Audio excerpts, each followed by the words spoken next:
and the Three Knights. Illustrated by Gabrielle Grimard. Written by Karen Kingsbury.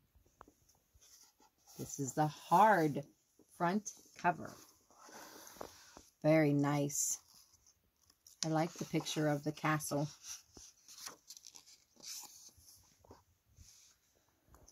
Donald, my very own Prince Charming. Kelsey, my bright sunshine. Tyler, my favorite song. Sean, my smiley boy. Josh, my gentle giant. EJ, my chosen one. Austin, my miracle child. And to God Almighty, who has, for now, blessed me with these. KK. To my beloved family, Gigi. That is a very nice dedication, and that makes this the dedication page. Princess and the Three Knights. That is the title. So that makes this the title page.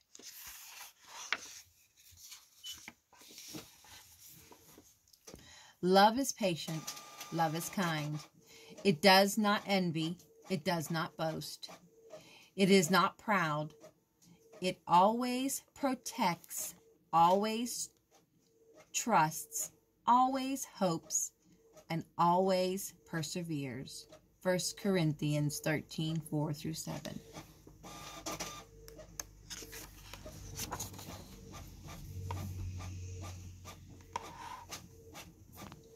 There once was a princess, the fairest one in all the land. In the busy streets and cozy houses of the village, everyone knew about the great and rare beauty of the princess. The village children waited for her to pass by, just for a chance to look into her shining eyes.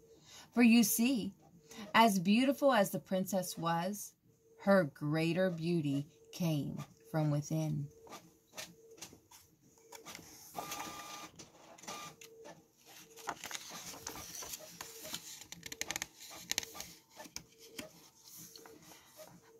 Every eligible knight was interested in marrying the king's daughter.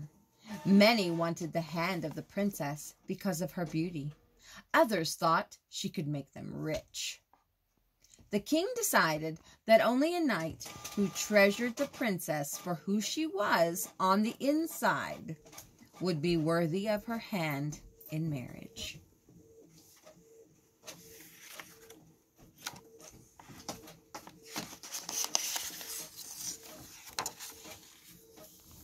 For this reason, the king agreed to stage a competition to find the one knight with a heart as beautiful as that of his daughter. The competition would involve tests and challenges to determine which knights possessed the great courage and strength, deep loyalty and kindness, and most of all, deep faith in God.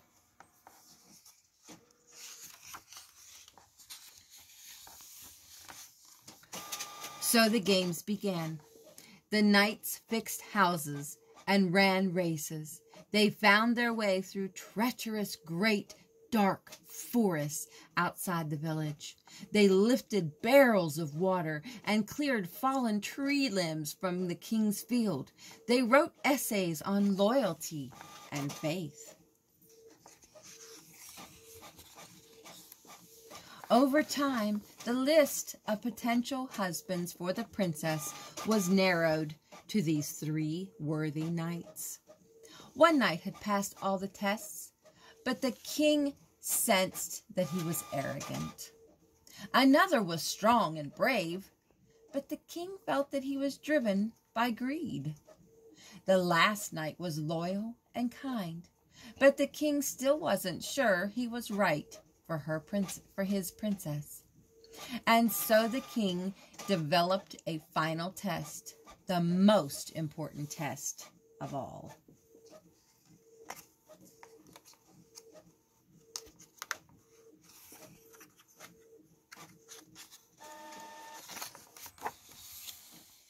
The village sat on a hill near a sharp, steep cliff overlooking the sea.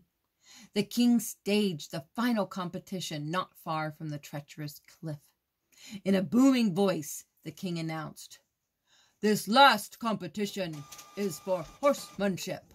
You will pretend that the princess is riding with you and race your horse as fast and hard as you can straight for the drop-off. We will see which of you take the princess the closest to the cliff without going over the edge."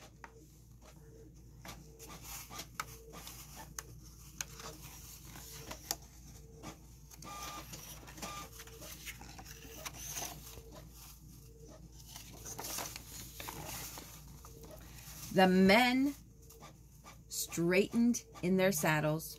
The first knight smiled at the crowd and adjusted his armor. His heart was beating hard, but he refused to show his fear. The second knight glanced at the princess and imagined how rich he would be if only he could get his horse closest to the edge of the cliff. His hands trembled.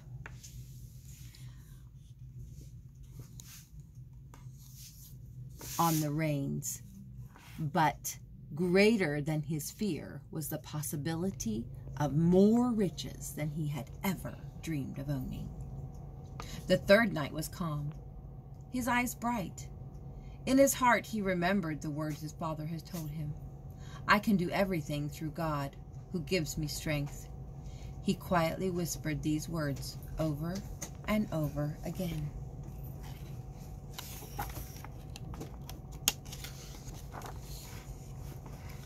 The crowd grew quiet in anticipation. The first knight gave a nod to the king. "I could get that princess within a foot of the edge of that cliff." A stirring of awe and amazement came from the village people. When the noise died down, the king raised his hand. "Very well," he announced. "Begin." With the wind in his face, the first knight tore across the field. The villagers held their breaths as the first knight headed for the drop-off.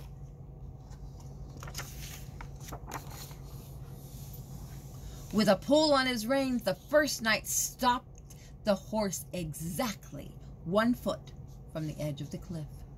The villagers marveled at the feat and clapped for the knight. Surely, one of them said, this will be the one man awarded the hand of the princess.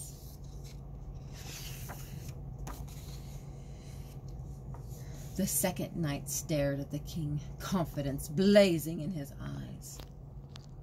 "I," he said, "can take the princess 6 inches from the cliff without going over." Now the people raised their voices. "He's crazy," one shouted. "He'll plunge to the ocean below," another screamed. But the second knight silenced them. "I can do this," he said. "I can, and I will." A hush fell over the crowd. "Very well." The king gave the command. "Away you go."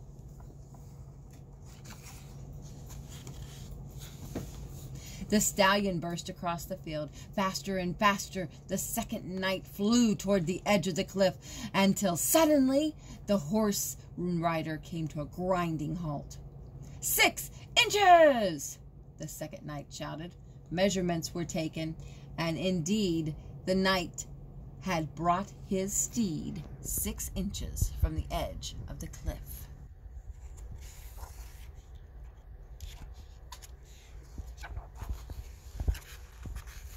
The princess stood a little closer to the king, her beautiful eyes wide and fearful.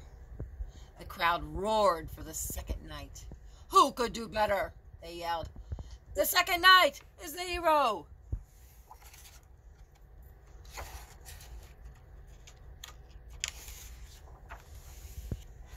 As the town people settled down, the king turned to the third knight. "So tell me, young knight, exactly how close to the cliff can you bring the princess?" The villagers held their breath, waiting for the answer. For a long time, the third knight looked deep into the eyes of the princess. Then he turned back to the king. "Your Majesty, I love the princess. She is more precious to me than anything in the kingdom." He lowered his reins. "I wouldn't take her anywhere near that cliff."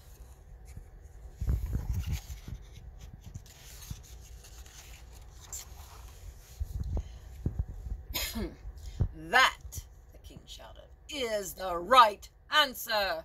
Only a knight who would protect my princess is worthy of her hand. He smiled at the young man. And so you shall have the hand of my daughter.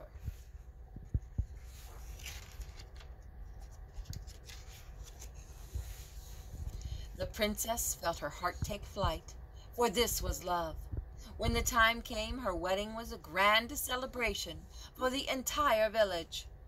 Over the years, the knight protected the princess again and again, for the knight was brave and strong, loyal and kind, but most of all, his faith in God had taught him that true love always protects.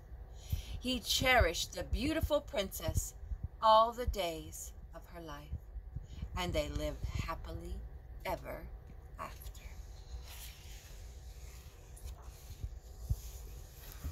I hope you enjoyed The Princess and the Three Knights.